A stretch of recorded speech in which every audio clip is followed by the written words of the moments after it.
We have our last plenary session. We've been lucky with two excellent talks from our plenary speakers. Our last one is Dr. Fifi Zaefarian. Did I say it right, Fifi? Okay. My name gets completely destroyed off and on, so I feel bad if I destroy other people's names. But Fifi is a postdoctoral research fellow in the Poultry Nutrition and Monogastric Research Center at Massey University in New Zealand. She got her undergraduate and master's degree at Tehran University and her PhD at Massey University. And her interests are in poultry nutrition, focusing on feed evaluation and processing. She's going to give us a talk following on the two other plenary speakers' topics, looking at the influence of feed texture on gastrointestinal tract development in broilers. Fifi, thank you for coming. Thank you.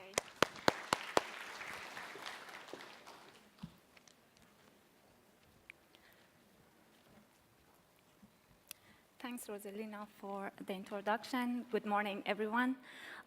Before starting my presentation, I would like to thank the organizing committee for inviting me.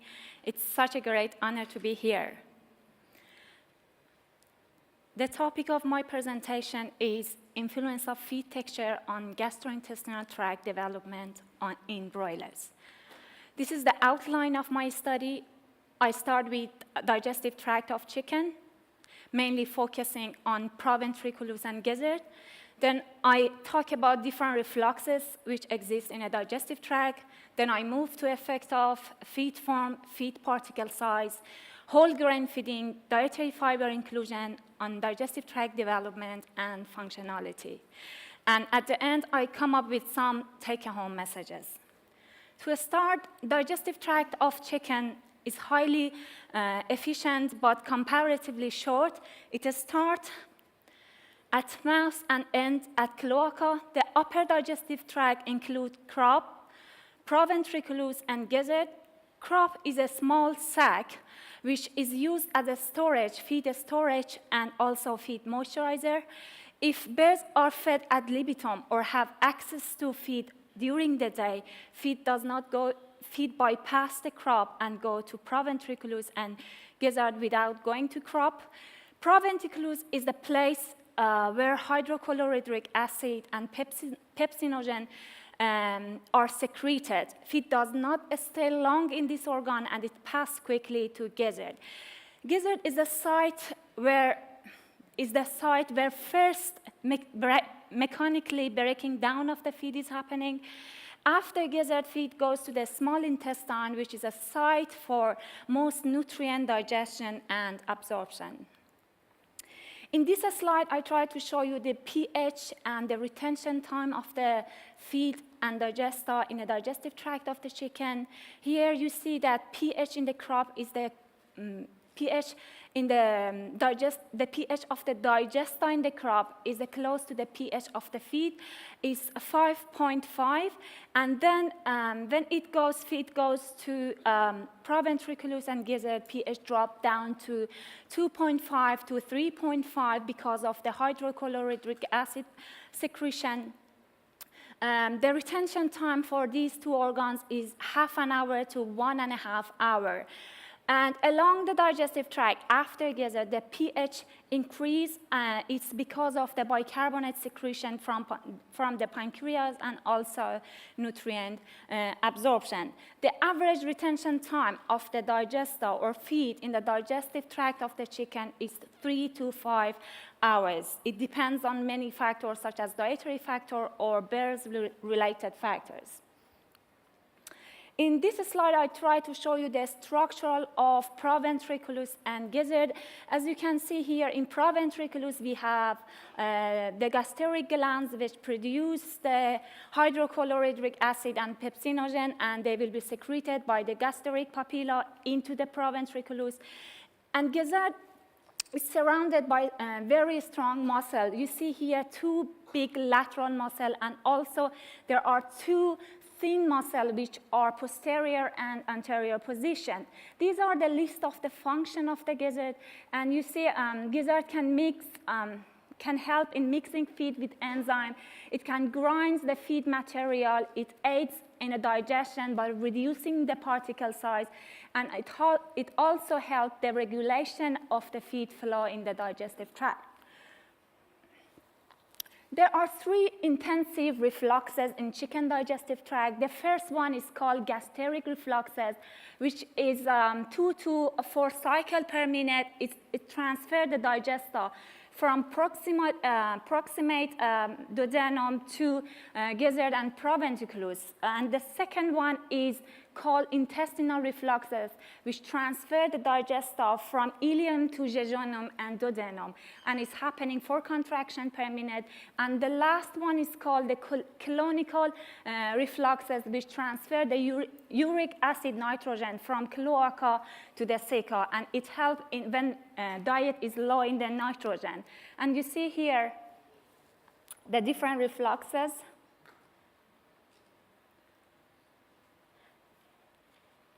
This is the first reflux.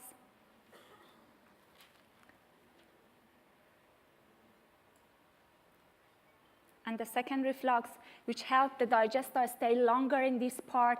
It helps in more absorption. And this is the third one. One of the most important dietary factors which can affect the functionality of digestive tract is feed form. We have mash versus pellet. The advantages of pellet is well accepted. I'm not going to go through each of them. The last speaker talked about the advantages. I'll just mention some of the important ones. It increased feed intake, and also it improved growth rate and feed efficiency, and so on. The general thought is that the pelleting increased the nutrient digestibility. But in recent study, it has been shown that pelleting has got negative effect on nutrient digestibility and utilization.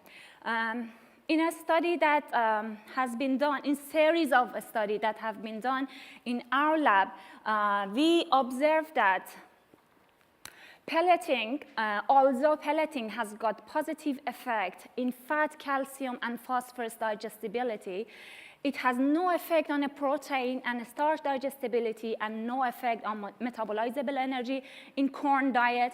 And in sorghum diet, pelleting either has no effect or negative effect. And in wheat-based diet, it has all negative effect. And we concluded that the nature of the digestibility response to pelleting is ingredient and nutrient dependent. Effect of pelleting on digestive tract functionality is most probably through of its effect on particle size. In this study, we looked at the effect of pelleting on particle size.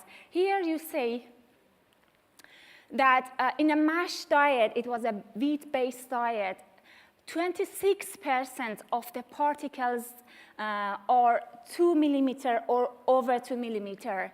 And also 14% of the particles are 75 micrometer or less than 75 micrometer. And when we pellet the same diet, exactly the same diet, you see that the percentage of the coarse particle dropped down from 26% to 8%.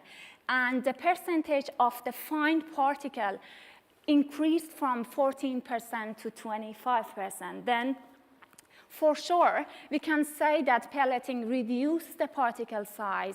And why is that? Is because of the narrow gap between the roller and the die in pelleting machine, and also because of the frictional force inside the die hole. If you consider this one as a pellet, one pellet, you see 2 structures for pellet. One is the macrostructure, which is related to feed intake, and the other one is microstructure, which is related to digestive tract functionality. And what happens when we pellet the diet? We mold the MASH diet into the pellet, and we reduce these particles in the pellet. And this pellet, when is eaten, it dissolves rapidly in upper digestive tract, and it shortened the transit time and decreased the mechanical stimulation of the gizzard and the grinding activity, and we faced with underdeveloped gizzard. In this table, you see the percentage of the size reduction of relative lengths of digestive tract in the chicken. You see here, for example, when birds were fed pellet diet, the small intestine relative length reduced to 18% compared to birds fed mash diet. And the same result has been observed in the relative weight of digestive tract. This number for example, proventriculus weight and gizzard weight reduced 11% and 24% respectively in the bird-fed pellet diet compared to birds-fed mash diets. This slide shows the effect of feed form and gizzard pH in four different studies, and the orange column is birds-fed pellet diet, and also the yellow column is mash diets. You see here that with pelleting, gizzard pH increased in all four studies. It means that we have lower secretion of hydrochlorhydric acid in the digestive tract. In a study which has been done by Emberg 2002, they also evaluate the effect of pelleting on pancreas enzyme activity. And the enzyme they measure was amylase, lipase, chymotrypsin, and trypsin activities. And they observed that with pelleting diets, these enzymes activity reduced at least 30% compared to birds-fed mash diets. This slide shows effect of feed form and villus height in 3 different studies. And you see 2 of these studies have been done in our facility, our lab. And we observed that with pelleting diet, villus height increased in this group compared to mash diet in duodenum and jejunum. And in last study, which has been done by Zhang et al. 2009, they observed the same result, and they observed that in birds-fed pelleted diet, villus height increased in 3 different sections of a small intestine, not only in duodenum and jejunum, but also in ileum. In another study, also, Delke et al. 2003, they also reported an increase in a number of duodenal villi in pellet diets. So we know that pelleting is reducing the digestive tract functionality. Then it is important to say that broiler might have a requirement for certain level of structural component. And this structural component can be either through coarse particles, whole grain, or insoluble fiber sources. And the major motivation for having this structural component is to stimulate gizzard development and functionality, which favorably influence the gut health and also birds' ability to utilize nutrients better. The first structural component, which I'm going to talk about, is particle size. Let's see what will happen when we feed birds with coarse and medium particle size.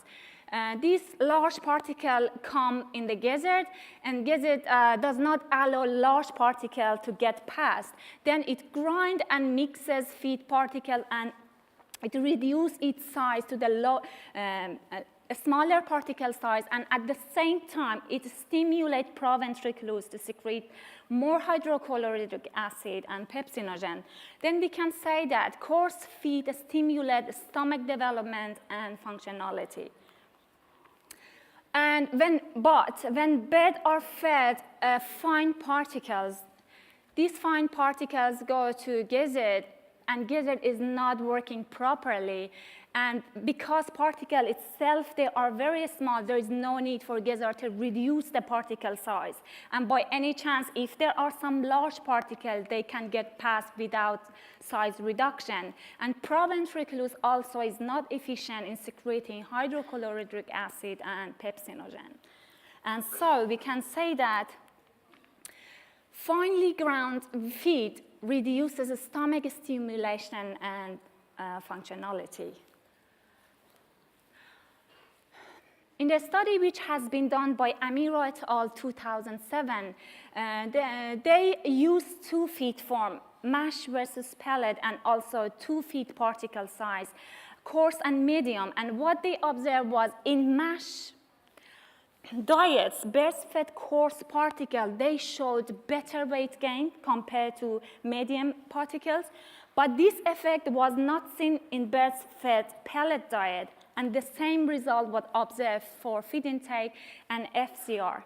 And what they concluded, they said that effect of feed particle is more pronounced in mash diet compared to pellet diet.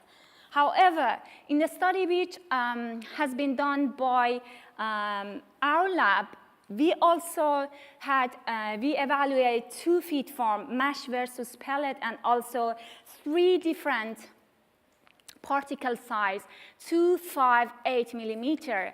And what we observed was interaction. We observed interaction of the feed form and particle size for gizzard pH, starch digestibility, and metabolizable energy.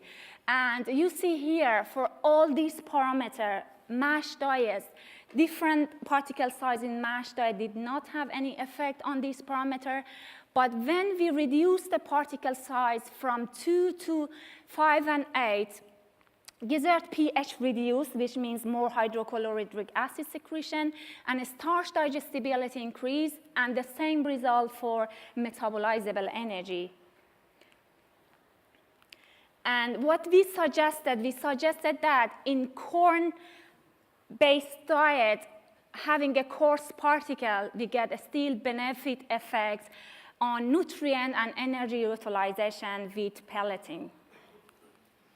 In the same result with other study, Zaefarian 2015, also they used 2 different particle size in pelleted diet, and what they observed that coarse particle in a pellet diet reduce the gizzard pH and increase the nitrogen digestibility, and also increase the villi height compared to bears fed fine diet.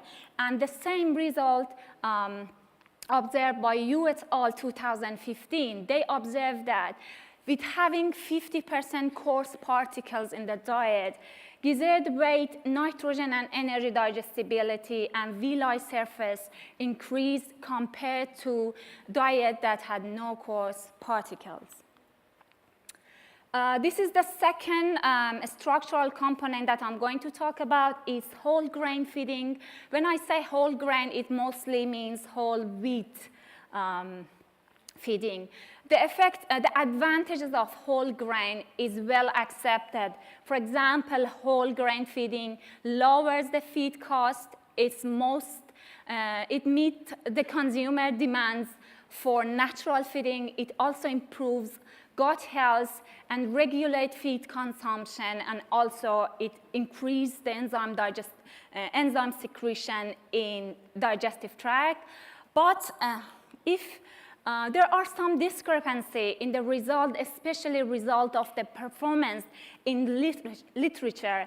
And these differences in literature regarding the performance is mostly because of the different methodology they use and different inclusion level of the whole grain in the diet, type and the quality of the grain, and also age of the bird and length of the whole wheat feeding.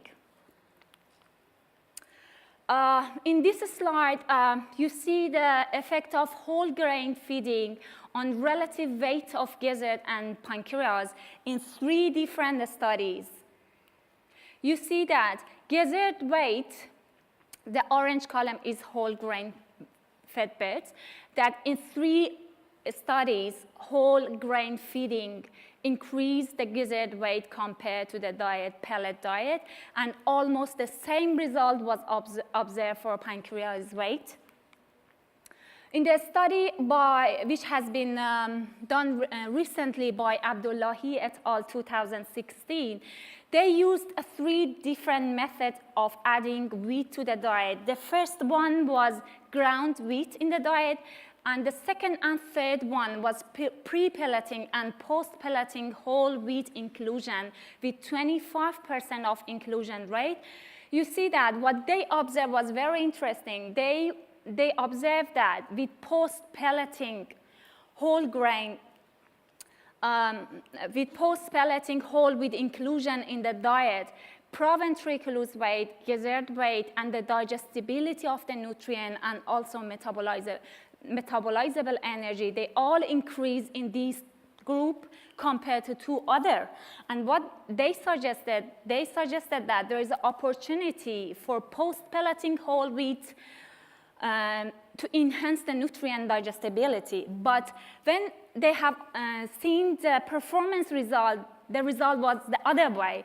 The weight gain and feed intake was lower for this group compared to other groups. And what they suggested, they said that if we offer the whole wheat inclusion too high or too early, we may see the reduction in feed intake, which may end up with reduced in a performance, and also it may increase the energy requirement for gizzard function and also maintenance. In series of a study which have been done in Sydney University by Peter Selly's group, they also suggested that with whole grain feeding, starch become more slowly and more gradually digested. And what does that mean? If you see here, gut itself used 20% of the incoming energy to it, and this energy is coming from amino acid and glucose. And in a term of energy, they are all, in a term of substrate, they are all of them are important, but in a term of energy production, glucose is producing more ATP.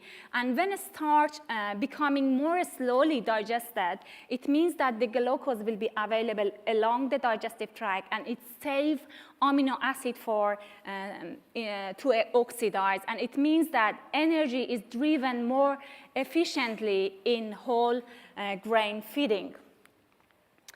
And the last structural component is dietary fiber inclusion.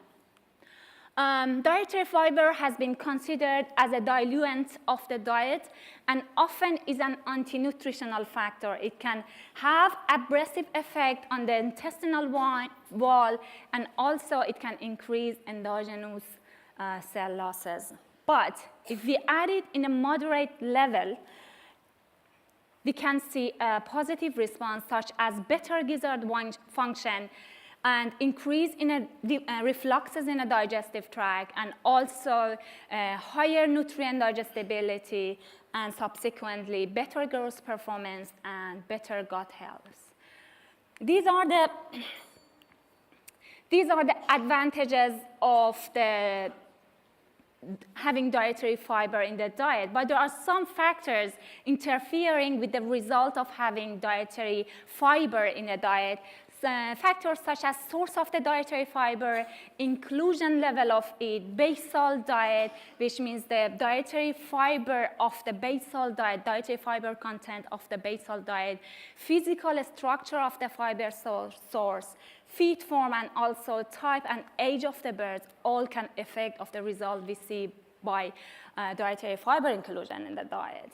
In the study which has been done by Hetland et al. 2003, they observed that when we add oat hull as a dietary fiber, we see that gizzard weight increased, and the same result was observed with starch digestibility, amylase activity, and bile acid content. They all increased with having oat hull in the diet compared to the diet which had no no oat hull.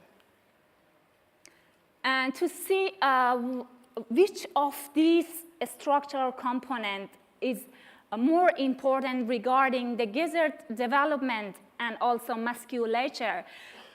We come up with a study that the title of a study, I read it, it's influence of different structural components on proventriculus and gizzard musculature development. We had 7 dietary treatments. The first 3 dietary treatments were fine, medium, and coarse ground wheat with 2, 5, 8 millimeter. And the fourth one was fine diet plus 1% lignocellulose fiber, and dietary 5 and 6 was fine diet diluted with oat hull and wood shaving, and last treatment was 5 and 10% whole wheat in the diet in week 2 and 3. And these were the parameters we measured. We measured the thickness of the ventral thick and thin muscles, and also dorsal thin and thick muscles. And then what we observed that although the coarse particles was observed in medium and coarse diets, but the thickness of the gizzard and development of the gizzard was seen in the diet with oat hull and wood shaving group. And we suggested that high proportion of coarse particles is not always associated with the most developed gizzard development, musculature, sorry. And the gizzard mass and musculature responses is driven more likely by the nature of the structural component rather than the particle size. And to see, these are the general response we get from having a structural component in the diet. You see that it has got positive effect on mechanical stimulation of the proventriculus and gizzard, secretion of the hydrochlorhydric acid and pepsinogen and enzyme, and also nutrient digestibility. But regarding histological structure responses, which I didn't talk today, it's still on a gray area and we don't know yet. And regarding growth rate and feed efficiency, it can be either positive or negative. For example, as I mentioned, if we give the whole wheat or whole grain too high or too early, we can end up with a compact and packed gizzard, and we can see a reduced performance. And for take-home messages regarding pelleting, pelleting reduces the proportion of the particle size, and also it causes an abnormal digestive tract development and does not support the normal function of the upper digestive tract. It reduces the feed retention time in gizzard and secretion of the enzymes. Regarding the coarse particles, it stimulates gizzard development and secretion of the hydrochlorhydric acid. It's still beneficial in pelleted diets. It's recommended to have at least 20 to 30% of the grain particle size larger than 1 millimeter in size. Regarding whole grain feeding, it increased the gizzard weight, it increased the nutrient digestibility, and also pancreatic enzyme secretion. Age of the birds to start the whole grain, and also the inclusion rate of the whole grain are 2 critical items which needs to be considered. And regarding fiber inclusion, poultry require a minimal amount of fiber in their diet for proper function of the digestive tract. And the response to dietary fiber, it depends on the source and level of the dietary fiber and the characteristics of the fiber, the characteristic of the diet, as well as on the physiological status and health status of the birds. And thank you so much for your attention.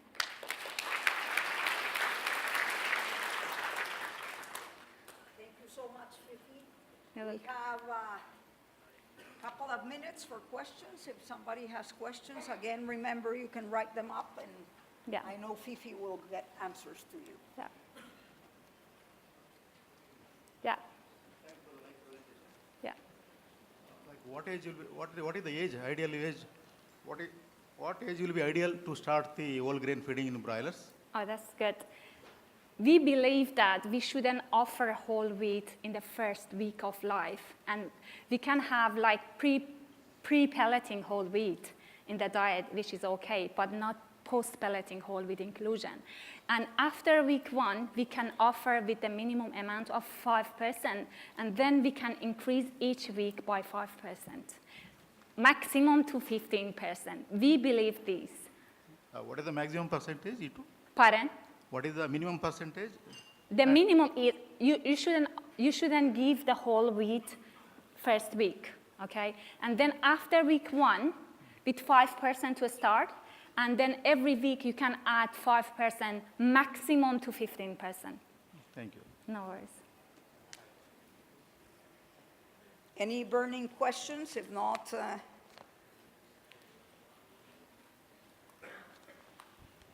Hello. Thank you for the presentation. Liberato Castro here. I just want to ask, with regards to this study where you have treatments 1 to 7 using finely, medium coarse, and lignocellulose as well as oat hulls, did you further have the body weight gain or the performance related to this? You mean the last study I reported, right? Regarding the different structural component, yes. And the better performance we have observed was for medium and coarse particles we had, like treatment 2 and treatment 3, the best performance result we got. thank you, Fifi. Please help me thank her. Thank you.